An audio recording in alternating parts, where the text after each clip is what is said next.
신앙 고백하심으로 7월 13일 월요일 아침 예배를 하나님께 드립니다. 나는 전능하신 아버지 하나님, 천지의 창조주를 믿습니다. 나는 그의 유일하신 아들 우리 주 예수 그리스도를 믿습니다. 그는 성령으로 잉태되어 동정녀 마리아에게서 나시고 본디오 빌라도에게 고난을 받아 십자가에 못 박혀 죽으시고 장사된 지 사흘 만에 죽은 자 가운데서 다시 살아나셨으며 하늘에 오르시어 전능하신 아버지 하나님 우편에 앉아 계시다가 거기로부터 살아있는 자와 죽은 자를 심판하러 오십니다. 나는 성령을 믿으며 거룩한 공교회와 성도의 교제와 죄를 용서받는 것과 몸의 부활과 영생을 믿습니다. 아멘. 오늘 아침 우리에게 주시는 하나님 말씀은 구약성경 열왕기하 7장 1절에서 10절 말씀입니다. 구약성경 572면에 있습니다. 열왕기하 7장 1절에서 10절 말씀 봉독할 때 살아계신 하나님의 음성 듣기 바랍니다. 봉독합니다. 엘리사가 이르되 여호와의 말씀을 들을지어다. 여호와께서 이르시되 내일 이맘때에 사마리아 성 문에서 고운 밀가루 한 스아를 한 세겔로 매매하고 보리 두 스아를 한 세겔로 매매하리라 하셨느니라. 그때의 왕이 그의 손에 의지하는 자 곧 한 장관이 하나님의 사람에게 대답하여 이르되 여호와께서 하늘에 창을 내신들 어찌 이런 일이 있으리요 하더라. 엘리사가 이르되 네가 네 눈으로 보리라. 그러나 그것을 먹지는 못하리라 하니라. 성문 어귀에 나병 환자 4사람이 있더니 그 친구에게 서로 말하되 우리가 어찌하여 여기 앉아서 죽기를 기다리랴. 만일 우리가 성읍으로 가고자 말한다면 성읍에는 굶주림이 있으니 우리가 거기서 죽을 것이요 만일 우리가 여기서 머무르면 역시 우리가 죽을 것이라. 그런즉 우리가 가서 아람 군대에게 항복하자. 그들이 우리를 살려두면 살 것이요 우리를 죽이면 죽일 것이라 하고 아람 진으로 가려 하여 해질 무렵에 일어나 아람 진영 끝에 이르러서 본즉 그곳에 한 사람도 없으니 이는 주께서 아람 군대로 병거 소리와 말소리와 큰 군대의 소리를 듣게 하셨으므로 아람 사람이 서로 말하기를 이스라엘 왕이 우리를 치려하여 헷사람의 왕들과 애굽 왕들에게 값을 주고 그들을 우리에게 오게 하였다 하고 해질 무렵에 일어나서 도망하되 그 장막과 말과 나귀를 버리고 진영을 그대로 두고 목숨을 위하여 도망하였습니다. 그 나병 환자들이 진영 끝에 이르자 한 장막에 들어가서 먹고 마시고 거기서 은과 금과 의복을 가지고 가서 감추고 다시 와서 다른 장막에 들어가 거기서도 가지고 가서 감추니라. 나병 환자들이 그 친구에게로 서로 말하되 우리가 이렇게 해서는 아니 되겠도다. 오늘은 아름다운 소식이 있는 날이거늘 우리가 침묵하고 있다면 있도다.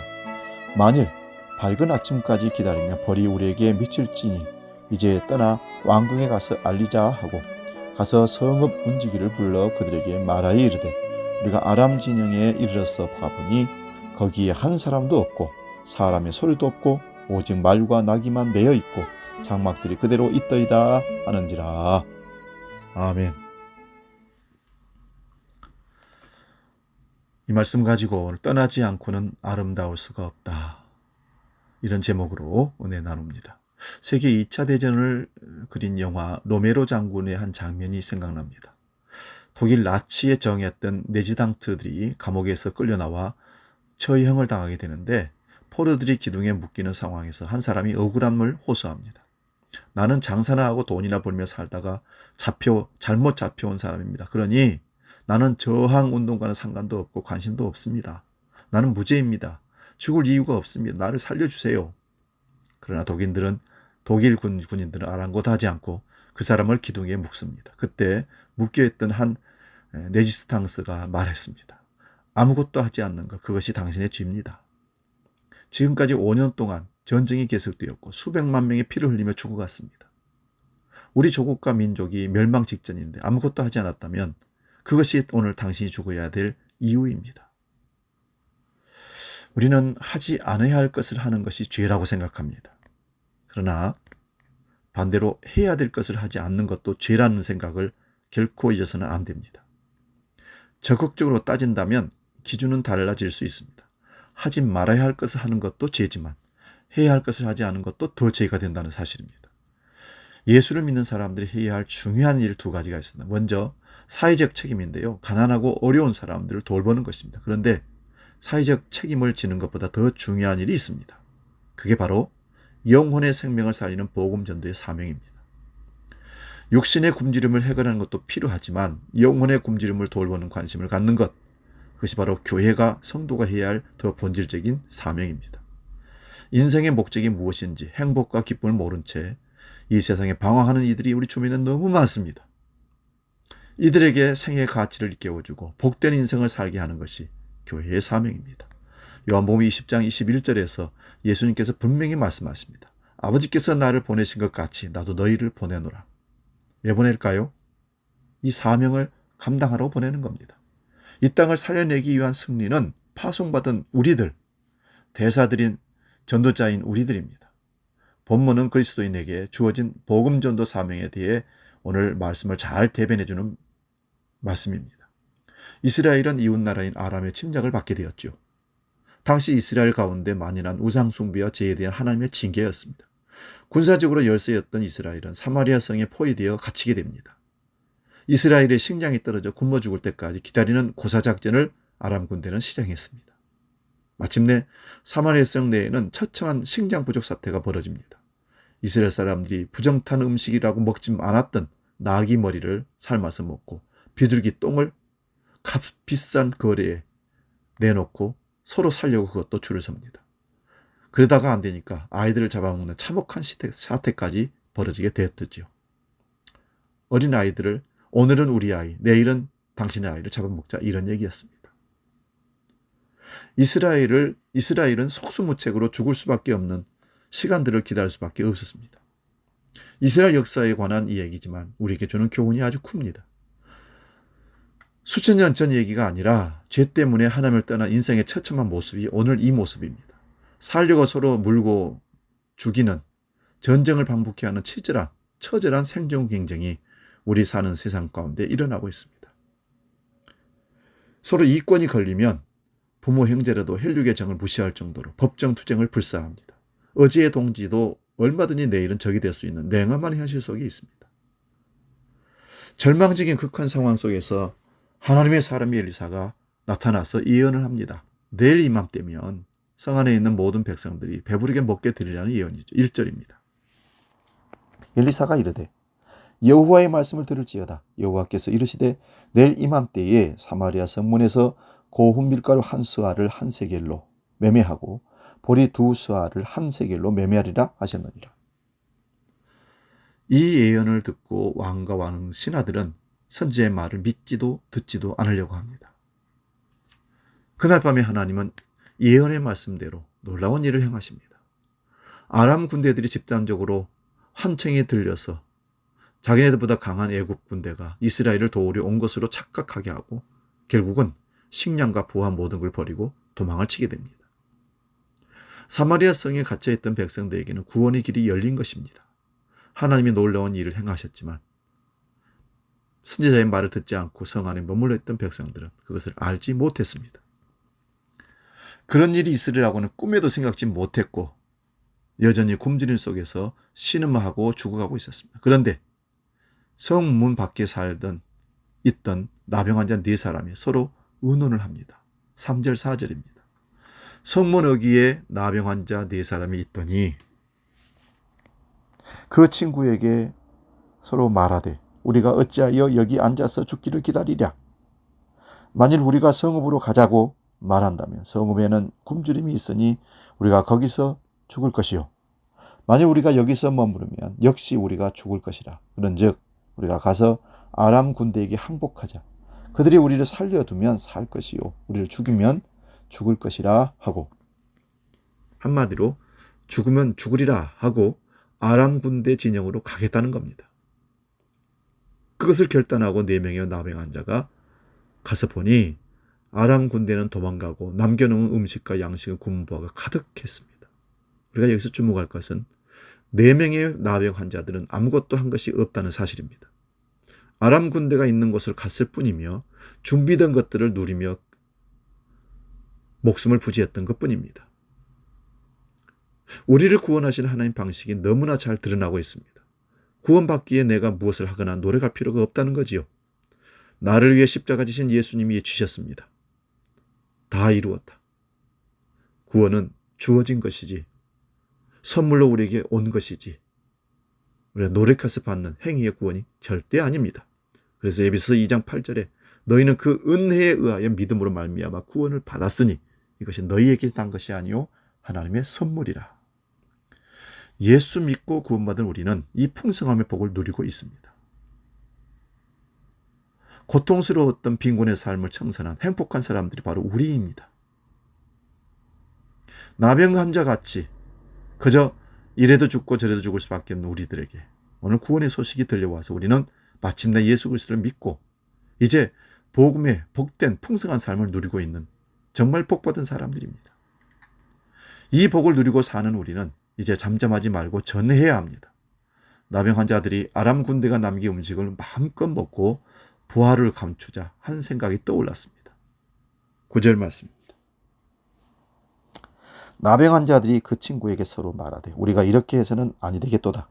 오늘은 아름다운 소식이 있는 날이거늘 우리가 침묵하고 있도다. 만일 밝은 아침까지 기다리면 벌이 우리에게 미칠지니 이제 떠나 왕궁에 가서 알리자 하고 그리고는 10절에 가서 성읍 문지기를 불러 그들에게 말하여 이르되 우리가 아람진에 이르러서 가보니 거기에 한 사람도 없고 사람의 소리도 없고 오직 말과 나귀만 매여 있고 장막들이 그대로 있더이다 하는지라. 네 명의 나병 환자들은 성으로 달려가 그 기쁜 소식을 전하게 됩니다. 사마리아 성에 있는 사람들이 배고픔과 고통에서 벗어나 구원을 얻게 되는 사건이 여기서 벌어지죠. 사랑하는 여러분, 우리는 이 네 사람의 나병 환자처럼 양식이 있는 것을 알고 있는 자들입니다. 삶의 목표를 발견했고 의미 있는 인생, 절망을 싣고 하나님 안에서 누릴 수 있는 행복함을 체험한 사람들이 그리스도인들입니다. 이제 가만히 있으면 살인 방조죄에 해당합니다. 오늘 말씀이 주는 강력한 메시지가 이것입니다. 우리가 이 아름다운 소식을 오늘 접했거늘 이것을 말하지 않고 가만히 있으면 벌이 될 것이다. 믿는 우리는 이 행복을 압니다. 그렇다면 마땅히 전해야 합니다. 복음 안에서 주린 배를 채운 자들이 가만히 있으면 안 됩니다. 옳지 않은 선하지 못한 일뿐만 아니라 화가 미칠 것이라는 겁니다. 에스겔 3장 18절을 보면 가령 내가 악인에게 말하기를 너는 꼭 죽으리라 할 때에 네가 깨우치지 아니하거나 말로 악인에게 일러서 그의 악한 길을 떠나 생명을 구원하게 하지 아니하면 그 악인은 그 죄악 중에서 죽으려니와 내가 그 핏값을 네 손에서 찾을 것이라. 바울은 또한 고린도전서 9장 16절에 이렇게 고백합니다. 내가 복음을 전할지라도 자랑할 것이 없으면 내가 부득불을 할 일입니다. 만일 복음을 전하지 아니하면 내게 화가 있을 것이로다. 선교신학자 디트나이프라는 사람은 이렇게 전도를 정리했습니다. 전도란 뭐냐?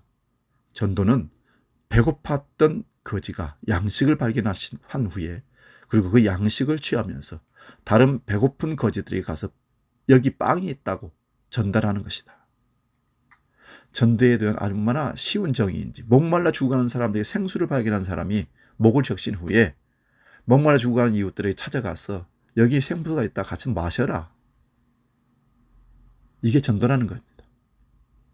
죽어가던 사람이 용한 의사를 만나서 병을 치료했습니다. 또 다른 죽어가는 사람을 만약에 발견하게 된다면 이렇게 말합니다. 거기 가면 치유가 있고 용한 의사를 만나면 당신은 살 수가 있습니다. 오늘 본문에는 중요한 말씀이 반복됩니다. 1절에 보면 여호와의 말씀을 들으라. 16절에도 말씀과 같이 되었다. 계시된 하나님의 뜻은 어떤 상황 가운데도 반드시 성취됩니다.